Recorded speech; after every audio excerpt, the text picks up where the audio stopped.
श्री सीतारामचंद्र भगवान की जय। मित्रों, पिछले वीडियो में हमने कथा श्रवण की कि कैसे श्री विश्वामित्र मुनि श्री दशरथ जी को मनाकर श्री राम जी और लक्ष्मण जी को अपने साथ ले जाने को तैयार हुए, और आगे की कथा हम अब श्रवण करने जा रहे हैं। परंतु उससे पहले यदि आप हमारे वीडियोस को YouTube पर देख रहे हैं तो YouTube चैनल को सब्सक्राइब ज़रूर करें, और यदि Facebook पर देख रहे हैं तो फॉलो अवश्य करें, और वीडियो को अपने मित्रों तक शेयर करें ताकि आपको रोज़ रामायण के वीडियोज़ मिल सकें। तो आइए आगे की कथा श्रवण करते हैं। मंगल भवन अमंगल हारी, द्रवहु सुदशरथ अजिर बिहारी। श्री राम जय राम जय जय राम, श्री राम जय राम जय जय राम। आयुध सर्व समर्पिकै प्रभु निज आश्रमानि, कंद मूल फल भोजन दीन भगति हित जानी। सब अस्त्र शस्त्र समर्पण करके मुनि प्रभु श्री राम जी को अपने आश्रम में ले आए और उन्हें परम हितु अर्थात परम हितैषी जानकर भक्ति पूर्वक कंद मूल और फल का भोजन कराया, क्योंकि परम हितैषी तो केवल प्रभु ही हैं। बाकी यदि कोई हित करता है तो उसके बदले में उसका हित भी अर्थात उसका स्वार्थ भी छिपा होता है, परंतु प्रभु कभी स्वार्थी नहीं हो सकते, उनका कोई स्वार्थ नहीं है, वो हमारे हित की ही बात करते हैं। प्रातः कहा मुनि सन रघुराई, निर्भय यज्ञ करहु तुम जाई। होम करन लागे मुनि झारी, आप रहे मख की रखवारी। सुनि मारीच निशाचर क्रोही, लय सहाय धावा मुनि द्रोही। बिनु फरमान राम तेहि मारा, सत जोजन गा सागर पारा। पावक सर सुबाहु मुनि मारा, पावक सर सुबाहु पुनि मारा। अनुज निशाचर कटकु संघारा, मारी असुर द्विज निर्भयकारी। स्तुति करहि देव मुनि झारी, तहाँ पुनि कछुक दिवस रघुराया। रहे कीन विप्रन परदाया, भगति हेतु बहु कथा पुराना। कहे विप्र यद्यपि प्रभु जाना, तब मुनि सादर कहा बुझाई। चरित एक प्रभु देखिय जाई, धनुष जाग्य सुनी रघुकुल नाथा। हरषि चले मुनि बर के साथा, आश्रम एक दिख मगवाही। खग मृग जीव जंतु तहाँ नाही, पूछा मुनि शिला प्रभु देखी। सकल कथा मुनि कहा बिसेकी, श्री राम जय राम जय जय राम। सवेरे श्री रघुनाथ जी ने मुनि से कहा, आप जाकर निडर होकर यज्ञ कीजिए। यह सुनकर सब मुनि हवन करने लगे और आप यज्ञ की रखवाली पर रहे। अब मित्रों, ये जो चौपाई है ये बहुत ही महत्वपूर्ण चौपाई है। होम करन लागे मुनि झारी, आप रहे मख की रखवारी। यदि आपने कोई बहुत बड़ा काम ठाना है और आप चाहते हैं कि वो काम निर्विघ्न संपन्न हो, अर्थात उसमें कोई भी बाधा किसी भी प्रकार की ना आए, तो आप इस चौपाई को एक बड़े से कागज़ पे लिख के और उस स्थान पर अपने घर में चिपका दें जहाँ पर आपकी नज़र अधिक से अधिक समय तक पड़ती है।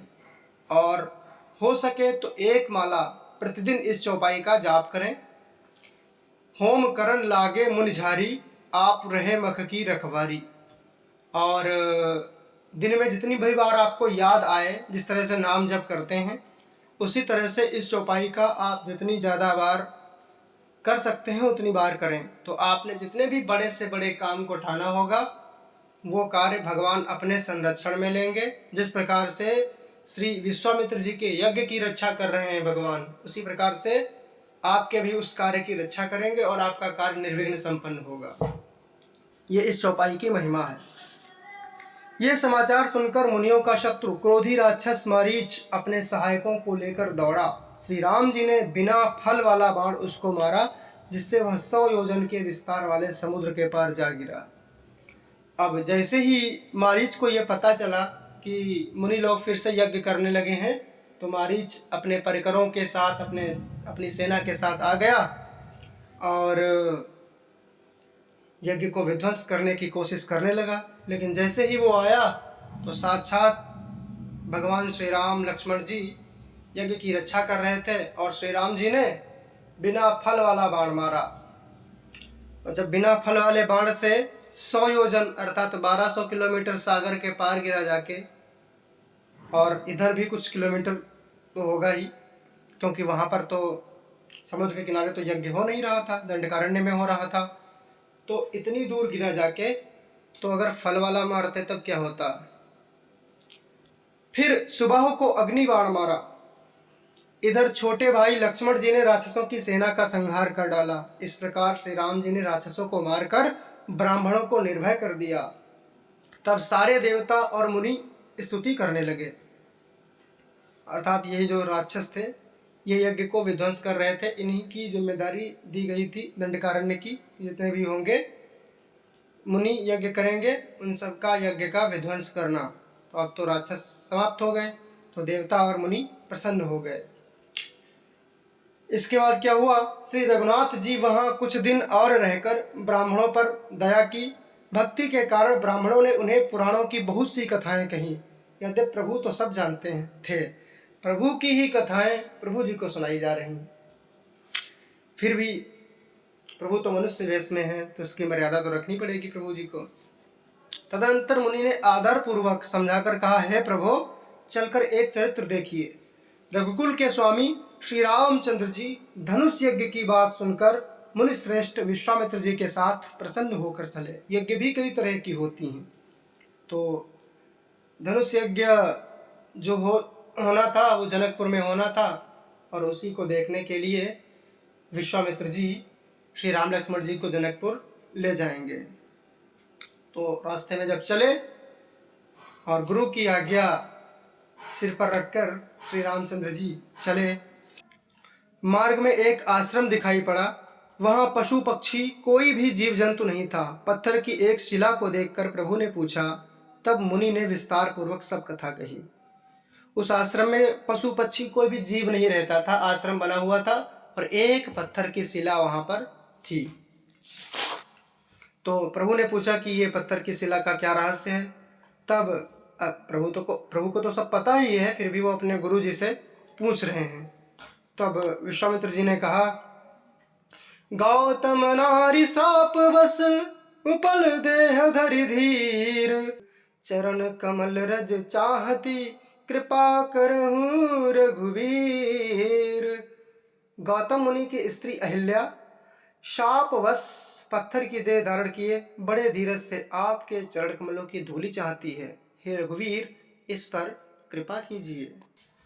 पर सत पद पावन शोक न सावन, प्रगट भई तप पुंज सही, देखत रघुनायक जन सुखदायक, सन्मुख होई कर जोरी रही, अति प्रेम अधीरा पुलक शरीरा, मुख नहीं आवई बचन कही, अतिशय बड़ भागी चरण निलागी, जुगल नयन जलधार बही, धीरज मन कीन्हा प्रभु को चीन्हा, रघुपति कृपा भगत पाई, अति निर्मल बानी स्तुति ठानी, ज्ञान गम्य जय रघुराई, मैं नारी पावन प्रभु जग पावन, रावण रिपुजन सुखदाई।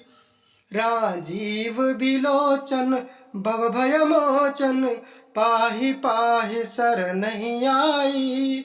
मुनि श्राप जो दीन्हा अति भल कीन्हा, परम अनुग्रह में माना। देख्यों भरी लोचन हरि भव मोचन, यही लाभ शंकर जाना। बिनती प्रभु मोरी मैं मति भोरी, नाथ न मांगऊं बर आना। पद कमल परागा रस अनुरागा, मम मन मधुप करय पाना। जेहि पद सुर सरिता परम पुनीता, प्रगट भई शिव शीस धरी। सोई पद पंकज जहि पूजत अज मम, सिर धरऊ कृपाल हरि। एहि भांति सिधारी गौतम नारी, बार बार हरि चरण परी। जो अति मन भावा सो बरु पावा, गए पति लोक आनंद भरी।